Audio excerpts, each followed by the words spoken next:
Halo semua, kembali lagi di channel Naik Level. Pada video kali ini saya masih akan membahas ya saham-saham yang di request pada tanggal 7 Januari sampai 13 Januari. Buat teman-teman yang mau request saham, silahkan diisi di link form Google Form yang sudah disediakan ya. Jadi untuk di kolom komentar saya tidak akan menanggapi ya, karena saya harus menentukan ya komen setiap minggunya ya, request setiap minggunya. Jadi kalau teman-teman ini yang request banyak kemudian belum saya bahas ya bisa request lagi di periode berikutnya. Oke, saya sudah bahas 4 saham yang di request dan hari ini saya mau bahas saham ENJR ya. Atau sebenarnya ini mungkin salah ketik ya, harusnya ENRJ ya, karena nggak ada saya cari sahamnya di bursa emiten ENGR. Dan karena saya searching di channel saya ENGR, jadi saya mengira ini belum pernah saya bahas. Kemudian begitu saya membuat materinya, ternyata ENRG itu saya sudah pernah bahas ya 8 bulan yang lalu. Jadi karena materinya sudah terlanjur dibuat, jadi saya akan tetap bahas ENRG aja. Oke, ENRG atau Energi Mega Persada, ini saya sudah pernah bahas tanggal 26 April 2023 ya, dan hari ini pada saat dibuat videonya itu harganya di 232. Seperti biasa nanti kita akan bahas secara lengkap ya dari kinerja harga saham sejak IPO 10 tahun terakhir. Kemudian kita update fundamentalnya, profil company-nya kita update. Ya, apakah ada perubahan bisnis, pengurangan bisnis atau penambahan bisnis, kinerja perusahaannya kita update, valuasi saham, dividen dan kesehatan finansialnya. Kemudian dari seasonality 10 tahun terakhir biasanya saham ini naik atau turun di bulan-bulan apa saja. Kemudian dari Bandarologi kita akan update lagi struktur sahamnya, peran investor asing, kepemilikan retail, perpindahan struktur saham setahun terakhir dan pola saham month to date. Dan terakhir kita akan review technical di yang sebelumnya dan pola technical saham kedepannya teman-teman ya. Ini materinya cukup banyak jadi saya akan mungkin rada cepat ya. Oke, ini listing 2004 ya di bursa dengan IPO price-nya 160 ya, pernah reverse stock lah 8/1 sehingga kalau teman-teman beli dari IPO dan di hold sampai sekarang itu value-nya teman-teman atau asetnya teman-teman tinggi sisa 20,5%. Ya, untuk 10 tahun terakhir kita lihat ya harganya ini 10 tahun terakhir masih negatif, 5 tahun naik, 3 tahun naik, 1 tahun negatif. Jadi ini fluktuatif ya, naik dan turun. Untuk di tahun 2024 sendiri ini sudah naik 5,45%. Harga tertinggi setahun terakhir pernah di 308 dan terendahnya pernah di 193. Nah, untuk profile company ini sesuai namanya ya, Energi Mega Persada. Ini uh, grupnya Bakri ya, Bakri Group. Dia usahanya adalah energi, yaitu eksplorasi produk energinya di bidang minyak dan gas bumi ya. Oke, jadi ini lebih fokus ke minyak sama gas ya teman-teman ya. Nah, ini masih sama ya dengan yang video sebelumnya ya, belum ada perubahan ya, masih hulu minyak dan gas bumi ya, masih sama, wilayah kerjanya juga belum berubah ya. Yang berubah ini ya produksi dan EMP ini sudah diupdate, ini lebih banyak ya sekarang. Dan tentu saja ini yang paling penting ya, karena ini menggunakan sumber daya alam ya. Kita lihat umurnya ya teman-teman ya, umurnya ini si sumber daya atau aset yang dimiliki oleh ENRG ini itu masih cukup untuk 23 tahun ke depan dengan estimasi berdasarkan produksi saat ini ya. Jadi ini masih panjang umurnya, bahan bakunya ya atau bahan sumber daya alamnya. Nah, ini update aja, ini masih sama ya dengan video yang sebelumnya, bahwa masing-masing blok yang dimiliki atau anak usahanya ini memiliki kontrak penjualan dengan perusahaan-perusahaan yang skalanya sudah besar ya. Salah satunya adalah Pertamina, PLN ya, kemudian ada Pertagas juga ya.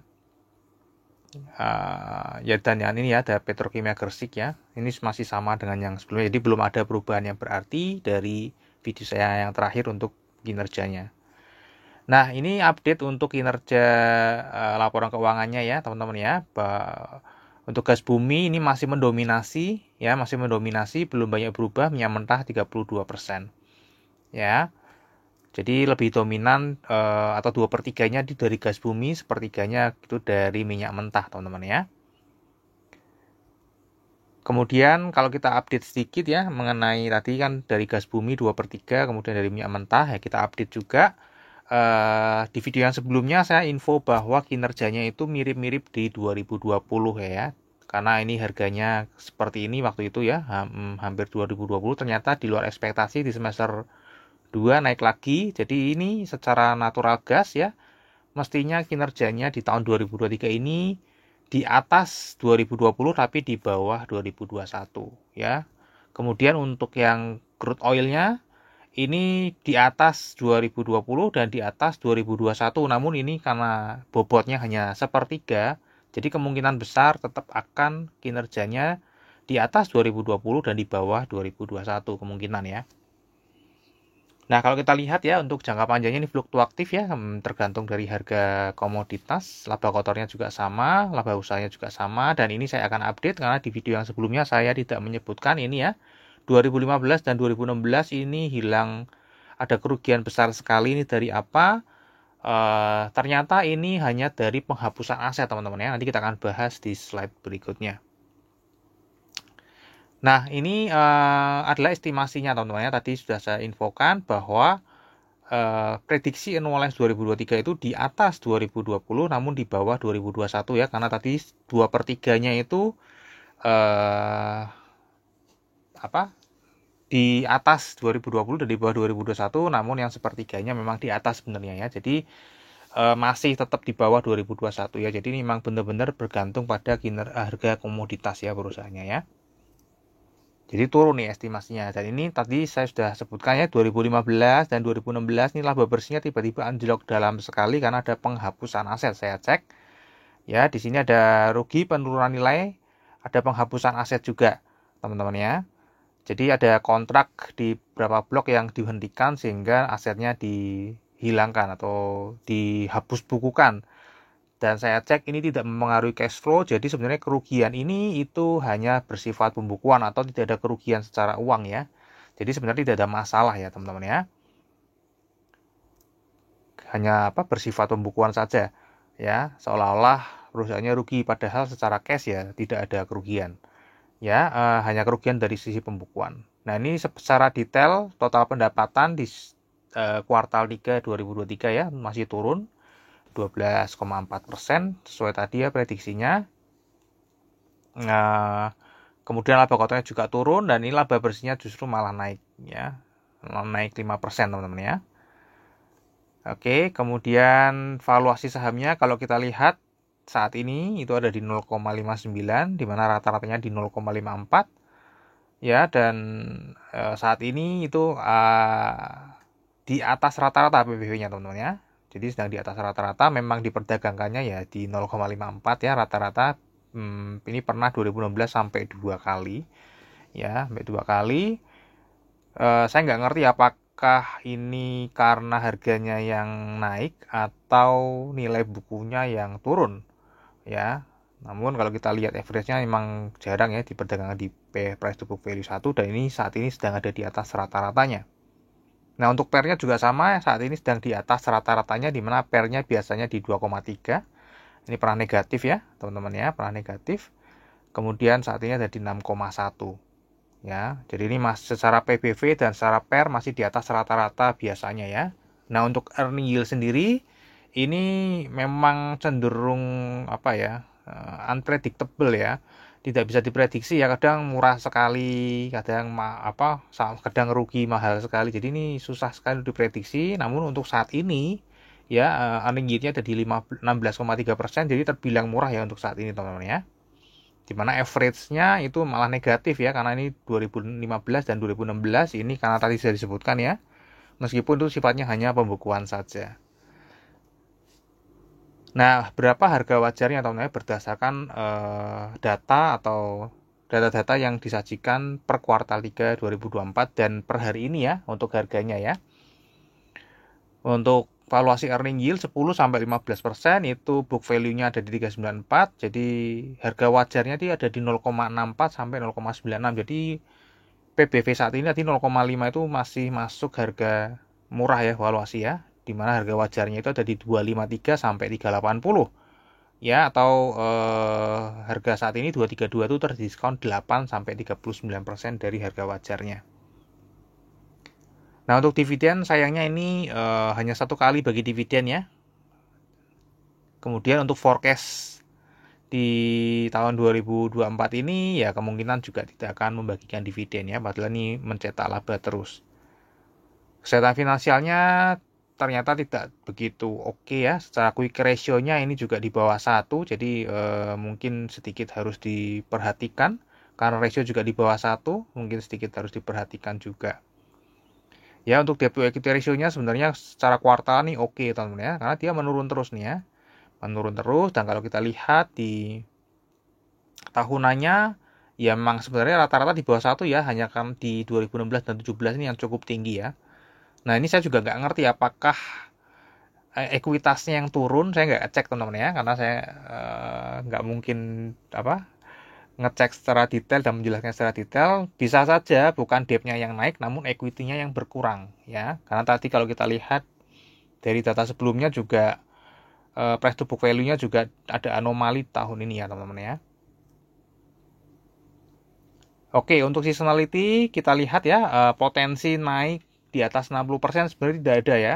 Di Januari ini 64% karena di tahun 2024 sudah naik. Ini kalau kita coret, kita hilangkan, sebenarnya ini hanya 60%.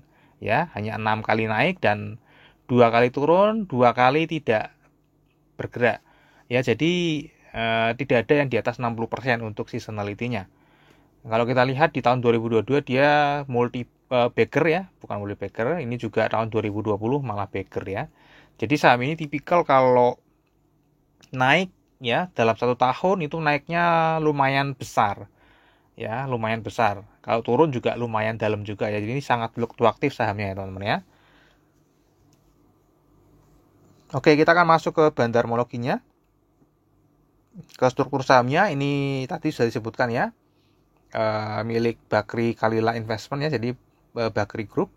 Kemudian ada sekuritas, jadi kemungkinan sekuritas ini adalah kemungkinan saham repo ya. Untuk kemudian ada masyarakat yang scrip plus itu 42,56, ada yang scrip juga ya, namun kecil sekali, saham treasury-nya cuma 2 lembar saham ya. Oke, peran investor asing di saham ini tidak terlalu besar, namun kalau kita lihat sejak Agustus investor asing beli terus ya. Kalau kita lihat korelasinya di Januari ini, meskipun asing masuk namun tidak berkorelasi dengan harga ya. Jadi asing masuk harganya tidak berubah ya, tetap aja ya. Ini Desember justru malah pernah ya samalah ya, pernah masuk tapi turun gitu ya, atau turun keluar tapi naik ya. Ya, ini cenderung tidak ada impact-nya ke harga teman-teman ya.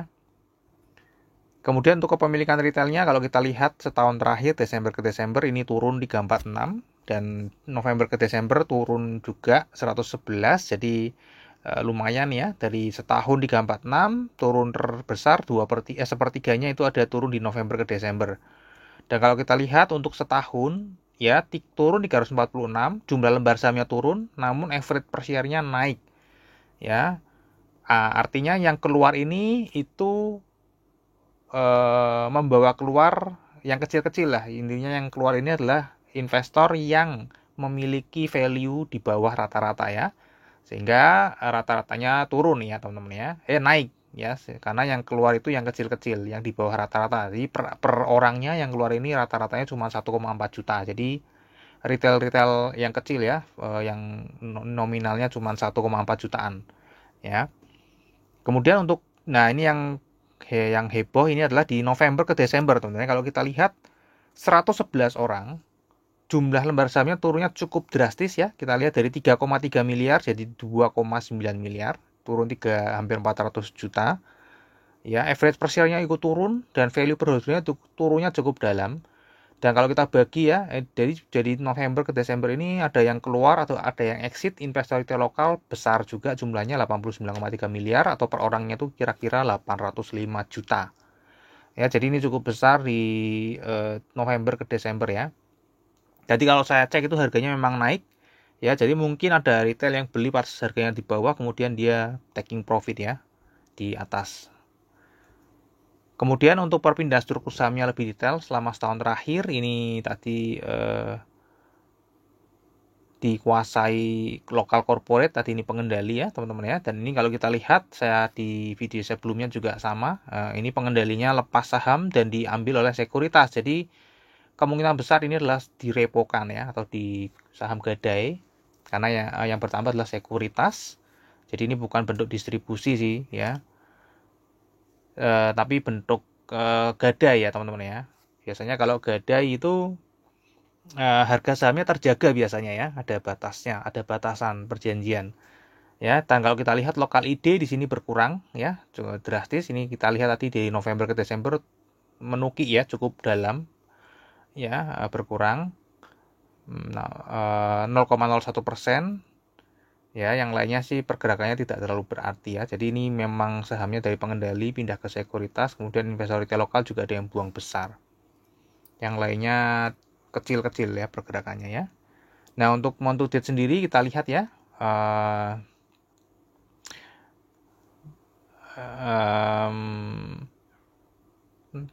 Secara ininya naik teman-teman ya. Jadi ini sudah ada akumulasi dari Januari, dari awal Januari sampai hari ini masih ada akumulasi, kemudian dia turun lagi ya. Dari banda detektor 1 sampai 19 Januari juga terlihat big accumulation dari beberapa broker, jadi nggak dominan satu broker ya. Kemudian dari broker summary juga terlihat ya, ada broker YU yang mendominasi, kemudian IF ya juga besar, dan AK ya ini besar juga 3,5 ya. Jadi 3 besar ini akumulasi. Dan kalau kita lihat tadi ya, dari November di sini ya, kemudian Desember dia naik harganya, dan di sini banyak yang exit ya. Tadi kita lihat investor retail lokal ya, mungkin enggak tahu mereka belinya di mana ya. Mungkin kalau belinya di sini, harganya naik, kemudian jual di sini ya, mereka untung ya, kira-kira seperti itu. Nah, untuk ini adalah pola teknikal yang saya update di tanggal 26 April ya, dimana waktu itu sedang downtrend, kemudian dia mulai konsolidasi di sini teman-teman ya, mulai konsolidasi di sini, dan saya prediksi dia tetap akan konsolidasi. Mungkin dia akan turun ke 210, naik ke 294, turun lagi, dan bisa naik ke atas nanti kalau misalnya harga komoditas naik ya. Ini saya update di hari ini waktu itu ya. Nah, ini setelah konsolidasi, saya prediksinya masih konsolidasi ya, namun ternyata tidak. Setelah saya update, dia harganya langsung turun ke 210, jadi dia ada konsolidasi lanjutan, naik namun nggak sampai 294, turun lagi ke 210 ya, mantul lagi, dan ini menaik ke 294-nya baru di bulan September teman-teman ya. Kemudian dia turun lagi ke sini ya, 210 lagi ya. Jadi kemungkinan harganya ada yang jagain di 210 ya, karena ini masih ada repo kemungkinan ya teman-teman ya. Saya juga belum belajar lebih mendalam tentang repo, tapi mestinya repo itu ada penjagaan harga ya teman-teman ya.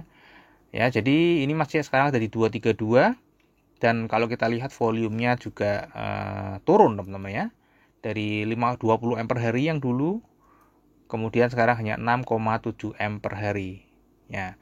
Nah, kira-kira arah harga sahamnya kan kemana ya. Jadi ini membentuk jadinya dari downtrend sekarang membentuk pola ranging ya, ranging dari harga 210 sampai 294, dan harga saat ini itu mendekati harga bawah teman-teman ya. Jadi ini bisa jadi harganya turun lagi ke 210, jadi dia naik lagi ya. Mungkin bisa mencapai 294 lagi teman-teman ya. Kemudian dia akan turun lagi ya, kira-kira seperti itu nanti harganya ke depan ya. Karena coba ya nanti dicek ya, apakah dalam 2024 ini sahamnya bisa turun di bawah 210 ya. Kalau tidak, memang berarti asumsi saya benar ya, bahwa harganya dijaga di minimal 210 ya. Namun harus dicek juga apakah kepemilikan sekuritasnya berkurang atau tidak ya. Kalau berkurang berarti kan sudah ditebus kembali. Oke, terakhir risamnya teman-teman ya, Tadi untuk kinerja jangka panjangnya fluktuatif, karena ini memang komoditas, jadi mengikuti harga komoditasnya.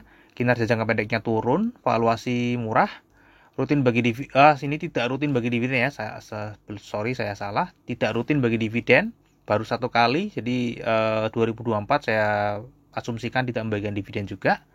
Untuk seasonality, potensi naik di atas 60% juga tidak ada tadi ya.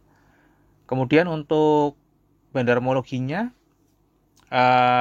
setahun terakhir masih ada akumulasi ya, meskipun tidak terlalu besar. Tadi kita lihat dari retailnya juga berkurang ya, baik secara jumlah investor maupun jumlah lembar sahamnya. Jadi sedang ada akumulasi. 1 sampai 19 Januari 2024 juga tadi sedang terlihat ada akumulasi, dan secara teknikal ini sedang ranging aja di 210 sampai 294 ya. Dan terakhir teman-teman, tidak lupa disclaimer ya. Jadi analisa yang saya bagikan di YouTube ini adalah analisa saya pribadi, yang tentu saja juga bisa salah ya. Ini bukan ajakan jual atau beli saham ENRJ ya. Silakan teman-teman jadikan video saya ini hanya sebagai second opinion ya. Sebagai masukan, barangkali ada teman-teman yang nggak sempat mencari data-data atau informasi-informasi yang saya bisa sediakan di channel saya.